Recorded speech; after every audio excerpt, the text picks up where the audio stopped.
नमस्कार, मैं हूं आपके साथ कविता राणा। 1962, 1967 और 1975 इतिहास के पन्नों में दर्ज ये वो साल हैं जब भारत चीन के बीच की टकराव ने युद्ध का रूप लिया। दोनों मुल्कों की सेना आपस में भिड़ी और जवान शहीद हुए। भारत के पड़ोसी मुल्क चीन से दुनिया के ज्यादातर देश त्रस्त हैं। शुरुआत से बीजिंग की विस्तारवादी नीतियां और आक्रामकता ने उसके पड़ोसी मुल्कों को परेशान किया, और जो कि चीन से भारत की सरहदें मिलती हैं, इसलिए भारत को भी चीन ने कभी नहीं बख्शा। कभी डोकलाम विवाद, कभी सीमा विवाद, तो कभी भारत के अन्य पड़ोसी मुल्कों पर अपना कब्जा जमाना। चीनी अखबार ग्लोबल टाइम्स में भारत विरोधी धमकियां, तो वहीं 1962 का युद्ध याद दिला देना। हमेशा से चीन यही करता आया है, लेकिन इस बार जब गलवान घाटी में हिंसक झड़प हुई, भारत के 20 जवान शहीद हुए, जिसके चलते दोनों मुल्कों के बीच युद्ध जैसे हालात पैदा हो गए। चीनी मीडिया एलएसी के पास गलवान घाटी को अपना बताने लगी और भारत को इस इलाके से दूर रहने की धमकी देने लगी। नतीजतन भारत में चीनी कंपनियां और सामानों को बैन करने की मांग उठी। मोदी सरकार ने भी देश की सुरक्षा का हवाला देते हुए 59 चीनी ऐप्स को बैन कर दिया। अभी भी दोनों मुल्कों के बीच तनातनी जारी है, और ऊपर से भारत के साथ खड़े होने वाले देश अमेरिका से लेकर ऑस्ट्रेलिया और जापान चीन को मुंहतोड़ जवाब देने की धमकी दे चुके हैं। ऐसे में सवाल ये उठता है कि आज के दौर में जब सरहदों पर हिंसक झड़पें हो सकती हैं, तो क्या युद्ध हो सकता है? चीन क्या भारत पर हमला कर सकता है? इस सवाल को लेकर तमाम राजनीतिक पंडित और सेना विशेषज्ञ और ग्रहों की चाल बताने वाले तमाम ज्योतिषाचार्य अपनी अपनी राय रखेंगे। लेकिन अगर फ्रांस के महान भविष्यवक्ता मिशेल दे नास्ट्रादामस की लिखी किताब द प्रोफेसीज के पन्नों को पलटा जाए, तो नास्ट्रादामस की पहेलियों में जिस गृह युद्ध और तीसरे विश्व युद्ध से जुड़े संकेत दिए हैं, क्या वो भारत चीन को युद्ध के मुहाने पर लाके खड़ा करते हैं? तो रेना नूरवरेज नाम के एक व्याख्याकार थे, जिन्होंने नास्ट्रादामस की भविष्यवाणियों की व्याख्या करते हुए कहा था कि भारत को तीसरे विश्व युद्ध से जोड़ते हुए चीन द्वारा किए जाने वाले हमलों की बात कही थी। तो नास्ट्रादामस की ज्यादातर पहेलियां और चौपाइयों में लिखी भविष्यवाणियों की व्याख्या करते हुए नूरवरेज के मुताबिक तृतीय विश्व युद्ध के दौरान दक्षिण पश्चिम एशिया में जब पश्चिमी देश यानी कि अमेरिका रूस की संयुक्त सेना अभियान शुरू करेगी, तो मिडिल ईस्ट के सैनिक उपनिवेशों के पास गंगा नदी के मुहाने पर और खाड़ी के आसपास जंग होगी। ऐसा संभव है कि भारत की सीमा में घुसपैठ के बाद सैनिक गंगा नदी के मुहाने तक पहुंच जाएं। हालांकि तृतीय विश्व युद्ध के बारे में नास्ट्रादामस का हवाला देते हुए कहा जाता है कि अनिश्वरवादी और ईश्वरवादियों के बीच संघर्ष होगा, और यहाँ खास बात यह है कि चीन का धर्म और वहाँ की सरकार अनिश्वरवादी है और वहाँ कभी कम्युनिस्ट शासन है, जबकि भारत में दक्षिणपंथी माने जाने वाली पार्टी भाजपा की सरकार है। हालांकि भारत से जुड़े व्याख्याकारों ने रेना नूरवरेज की बातों को व्यर्थ बताया। हालांकि नास्ट्रादामस को मानने वाले लोगों का ऐसा दावा है कि डायना की मौत से लेकर एडोल्फ हिटलर के उदय, परमाणु बम, 9/11 हमले और ओबामा को लेकर की गई नास्ट्रादामस की भविष्यवाणियां सच साबित हुई।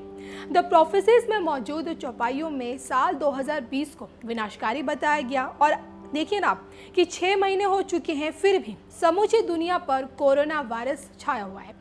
ऐसे में कहना गलत नहीं होगा कि नास्ट्रादामस की भविष्यवाणियां कहीं ना कहीं भारत के खिलाफ चीन के किसी बड़ी कार्रवाई को बल जरूर देती है। भारत माता की जय, भारत माता की जय, भारत माता की जय। साथियों, आपका ये हौसला, आपका शौर्य और मां भारती के मान सम्मान की रक्षा के लिए आपका समर्पण अतुलनीय है। आपकी जीवटता भी दुनिया में किसी से भी कम नहीं है। जिन कठिन परिस्थितियों में, जिस ऊंचाई पर आप मां भारती की ढाल बन करके उसकी रक्षा करते हैं, उसकी सेवा करते हैं, उसका मुकाबला पूरे विश्व में कोई नहीं कर सकता है। आपका साहस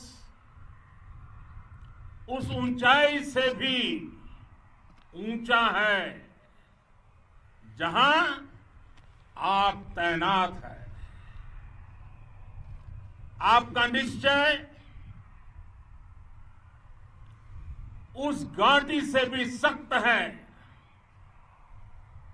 जिसको रोज आप अपने कदमों से नापते हैं। आपकी भुजाएं उन चट्टानों जैसी मजबूत है जो आपके इर्द गिर्द खड़ी है। आपकी इच्छा शक्ति आसपास के पर्वतों जितनी अटल है। आज आपके बीच आकर मैं इसे महसूस कर रहा हूं, साक्षात अपनी आंखों से इसे देख रहा हूं। साथियों, जब देश की रक्षा आपके हाथों में है, आपके मजबूत इरादों में है, तो एक अटूट विश्वास है। सिर्फ मुझे नहीं, पूरे देश को अटूट विश्वास है और देश निश्चिंत भी है। आप जब सरहद पर डटे हैं तो यही बात प्रत्येक देशवासी को देश के लिए दिन रात काम करने के लिए प्रेरित करती है। आत्मनिर्भर भारत का संकल्प आप लोगों के कारण, आपके त्याग, बलिदान, पुरुषार्थ के कारण और मजबूत होता है। और अभी जो आपने और आपके साथियों ने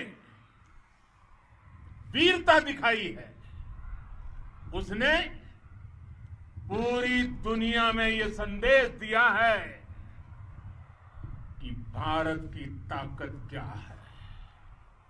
और मैं मेरे सामने महिला फौजियों को भी देख रहा हूं।